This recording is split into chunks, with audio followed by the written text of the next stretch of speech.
Hey, what's up, everybody? Welcome to Catch, Hook, and Shoot. It's the weekend of June 24th. First of all, I want to say thanks to everybody for checking out the show. Hope everybody's following on Facebook, Twitter, Instagram, Snapchat, YouTube. The show now is also available on iTunes and Google Play, and as of this week, should also be available on Spotify. So, hope everybody likes the show so far. Hope you're, like I said, following, sharing, help me spread the word, tell your friends, tell your family, tell your enemies, tell your coworkers, help me spread the word and, help the show grow as much as it possibly can. So, a lot of stuff going on this week. First and foremost, Big Cass was released by WWE. There's conflicting reports as to why. Apparently there was some issues on the European tour as far as his attitude is one of the rumors going around. Another one that's been, like I said, kind of a conflicting report said it had something to do with an altercation or argument, something along those lines with Carmella.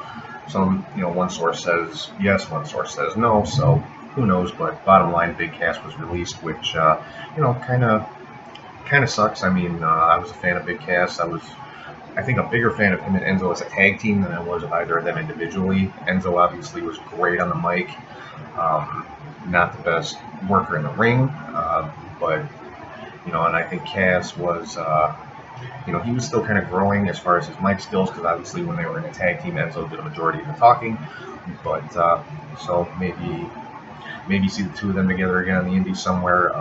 Again, there's reports saying that they had a falling out, so who knows, but, yeah, Big Cass released by WWE. Also, looks like Sami Zayn is going to be out for a while. He's apparently injured. Assuming it was in Money in the Bank, but looks like he's going to have double shoulder surgery. I guess he had one of those surgeries already last week. I haven't seen any reports that he had the second one yet. So he's apparently going to be out for a few months, I would assume, having to have both of his shoulders worked on. Raw this week, Ronda Rousey was suspended for 30 days by Kurt Angle after she attacked Alexa Bliss, and then when Angle tried to stop her, she turned around and turned her rage on him a little bit. Kind of looking like they're maybe building her up to be the female Steve Austin, which is something that was mentioned by Bully Ray on Busted Open Radio earlier this week. And, I can definitely see that. She's definitely got the credentials for it as far as just being a straight-up legit badass. So, definitely look for her and Alexa to have some type of rivalry when the suspension is up.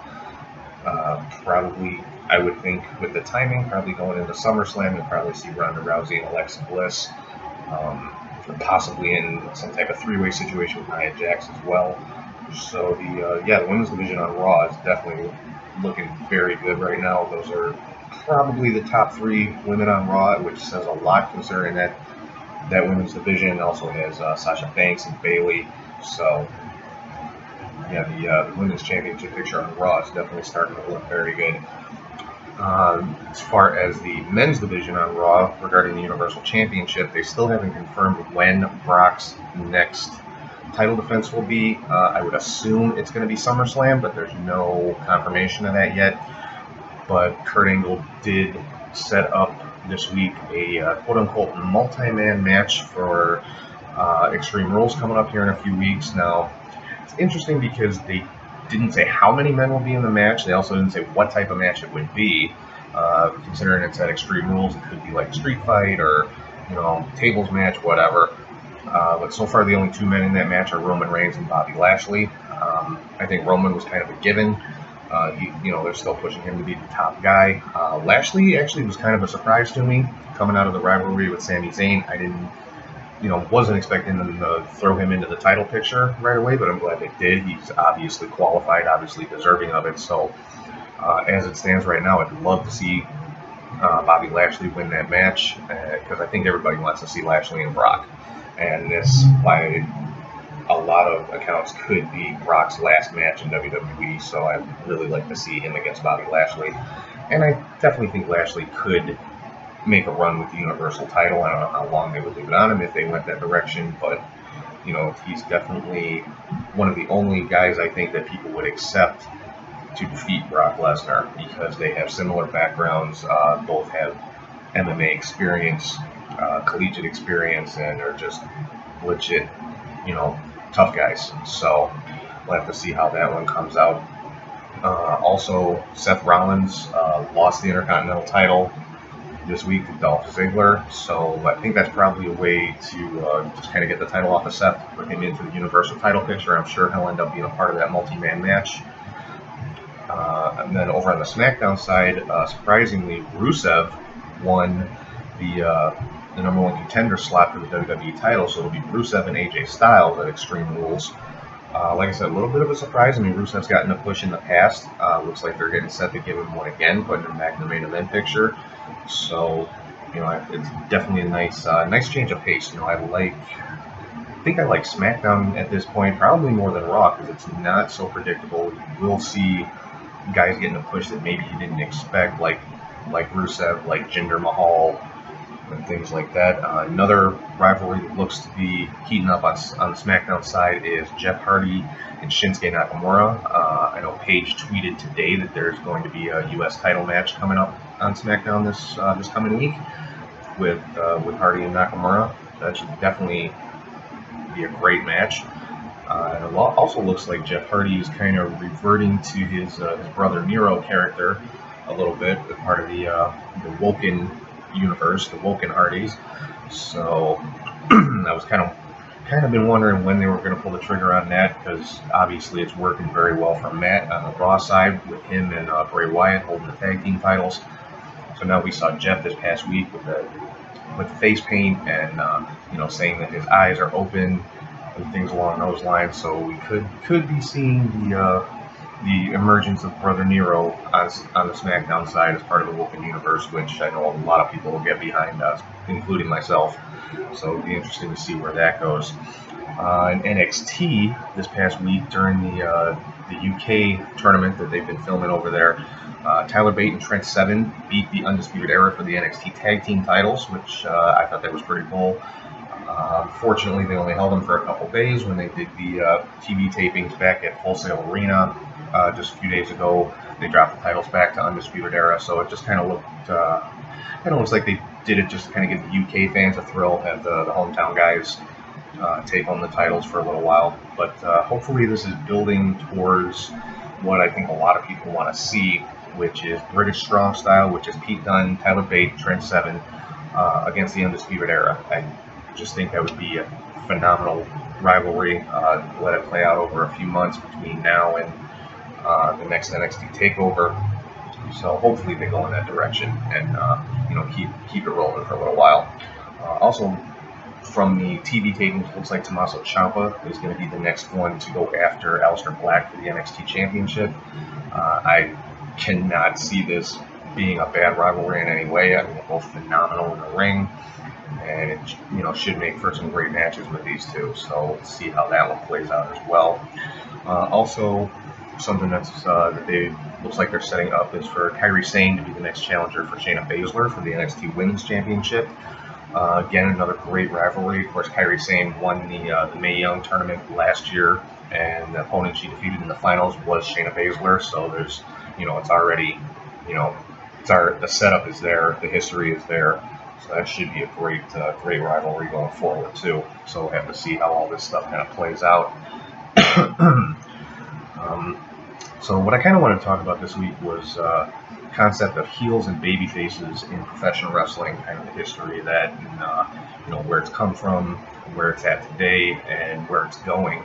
Now, of course, I don't know how many people know. I think a lot of true hardcore wrestling fans probably know back in the early 1900s, wrestling was actually a quote-unquote real sport. It was actually an athletic contest. The two guys in the ring, there was no predetermined outcomes, no scripting.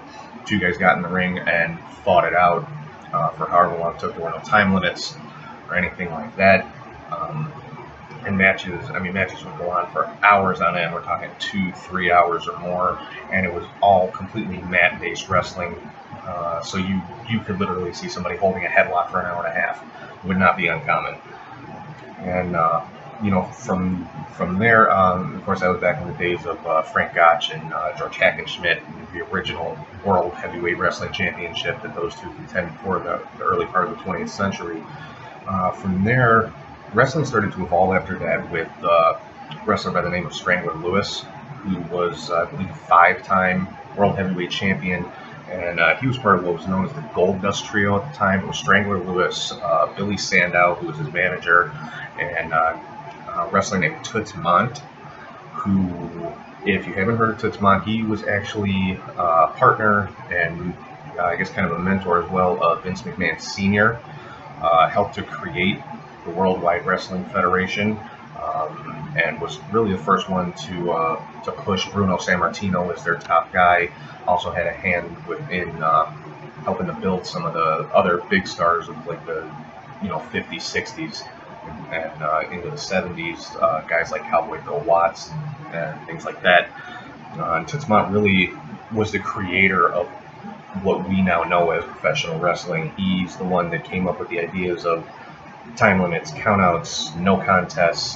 He kind of evolved the in-ring product as well to make it a little more exciting. Came up with the ideas for like body slams, suplexes, and arm drags, and adding in punches, more like boxing type elements, and some of the more athletic type moves and maneuvers. And also the Goldust Trio were the first ones to sign wrestlers to exclusive contracts, which of course is commonplace today with companies like WWE and New Japan Pro Wrestling and Impact and things like that. So these guys really built the foundation of what modern pro wrestling is. And then also they're the ones that started moving wrestling towards being a work, having predetermined outcomes.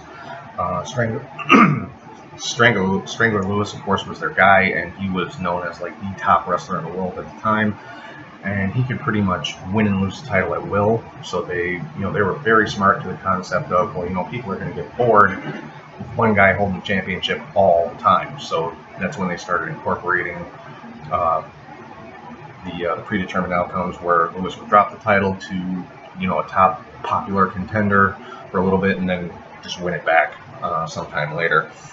And like I said, that's what built the foundation for what we know today as pro wrestling. And fast forward a few years is when you started seeing really characters develop as far as heels and baby faces. Of course, the first one that comes to mind for me is Gorgeous George. I look at him pretty much as the first real true heel character. With the flamboyance, the long robes, and the just disdain for the fans and things like that. And of course, that is something that influenced probably more wrestlers than anybody realizes. You're talking people like Buddy Rogers, Ric Flair, Adrian Street, Adrian Adonis, Michael Hayes, Shawn Michaels, Jimmy Garvin. All those guys that have that kind of flamboyant, narcissistic character that the fans just love to hate. That a lot of that originated from Gorgeous George. Another big influence, again, who was a heel influence, was Superstar Billy Graham. Now, anybody familiar with Jesse Ventura or Hulk Hogan knows, Superstar Billy Graham is the one that started that, with the real bodybuilder type look, and wearing the tie-dye, and the mustache and goatee and the long hair and things like that. Of course, that also, and you can say both of those guys, Gorgeous George and Superstar Billy Graham, had an influence on Triple H. If you look at his character, he, when he first came out as Hunter Hearst Helmsley, he had that kind of flamboyance, stuck up, turned his nose up to the crowd and things like that. And then as his character evolved, it moved more towards like the Billy Graham type character, the bodybuilder type look, the hard-hitting, really kind of rough, brawling style and things like that. And it's kind of interesting because I think, heels probably throughout the history of wrestling have more influence than anybody else as far as influencing future generations. Like the two that I just talked about. And of course, if you move into the 80s, that's when you had the era of, your real babyface versus heel. Your top babyfaces at that time were like Hogan and Dusty Rhodes. And the heels, of course, were like Ric Flair and the Four Horsemen, the Iron Sheik. You had the foreign type heels. And of course, that's something that obviously goes back forever in pro wrestling. I mean, you could even take that all the way back to George Hackenschmidt, who was a Russian. when he was fighting against Frank Gotch, the American. Of course, that, obviously played very well as far as the fans are concerned. And but yeah, that's the 80s. That's a time when wrestling was very black and white, good versus evil, things like that. And you had the real over-the-top type characters, the superheroes, and like the arch villains and things like that.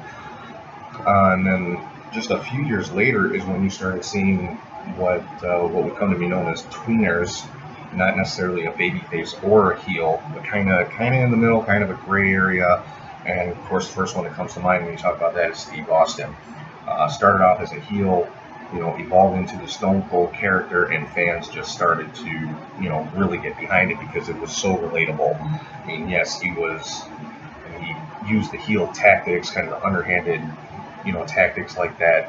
Wasn't always coming out smiling and shaking hands or anything like that. But they got so much behind him because he was so anti-authority. He was the first one to really spit in the face of the boss, so to speak. And that developed more over-the-top type heels like Vince McMahon. I dare to say the Mr. McMahon character is probably one of the top heels in the history of the business. And that's kind of the direction that it took in the 90s, where the baby faces like a Bret Hart, who was always the hero, started getting booed. I guess fans just kind of got tired of it. So your real quote unquote white meat baby faces kind of became the heels, and the people that all fans wanted to see get beat down in the ring, like a Bret Hart. And people started getting behind Stone Colds and the DXs and the NWOs because, well, I guess they were what you could call quote unquote cool heels. And that's what people started gravitating towards. So you really kind of lost the babyface heel dynamic. It just kind of became, the fans like who they like, which is very cool. I mean, I was a big fan of DX back then, and was not a big fan of NWO back then. And I think promoters saw that happening. I mean, obviously with the introduction of the NWO, with Hulk Hogan making the jump from being the All-American Hulkamania, say your prayers, eat your vitamins Hulk Hogan, to Hollywood Hogan, and went from being the top babyface in wrestling to the top heel in wrestling. Not a lot of people, I think, can make that transition. And in making that transition, the fans who kind of started to get lukewarm on Hogan were right back behind him again, whether it was cheering him and loving the new character, or hating him and wanting to see him get beat every week. Just kind of reinvigorated the whole business. So you really have to credit Hogan with that. But now today, you're starting to see a little bit of movement away from that. I mean, you still have a lot of fans not really getting behind the true baby faces like a Roman Reigns. Like I said, I think Roman, I'm a fan of Roman Reigns. He's not my favorite guy, but I have nothing against him. I have no problem with him being the top guy in WWE. He's more than earned it. But fans just don't get behind the true babyface anymore, which is what I think WWE is trying to portray him as, because they want him to take that John Cena spot. John Cena is another one, that the fans kind of turned against, because he is that solid white meat babyface, and the fans just don't want to accept it, the majority of them. But then look on the other side with the heels today. Like, to me, the top heel in WWE right now has to be The Miz, just because he's got the heel game down to a science, because he can go out there and the fans cheer him. Fans love The Miz, and they'll say his catchphrases, and he'll let them finish his sentences for him, but then he can turn right around and just bring them down to where they're booing him out of the building. That, to me, is the mark of a true heel in today's wrestling. Same thing along the same lines as Elias. He'll go out there, the fans say his catchphrases and all that, but then when he starts his songs, or they'll boo him out of the building, or when they are cheering him, he'll turn around and say something about the town, and it'll go from cheers to just a chorus of boos. And when you can manipulate the crowd like that, that to me is the sign of a great heel character. So to me, those two are the top heels right now. Of course, the top baby faces, obviously Roman Reigns. Fans aren't real big on him. They're trying to kind of put Bobby Lashley in the same situation, you know, coming out smiling, shaking hands, all that kind of stuff.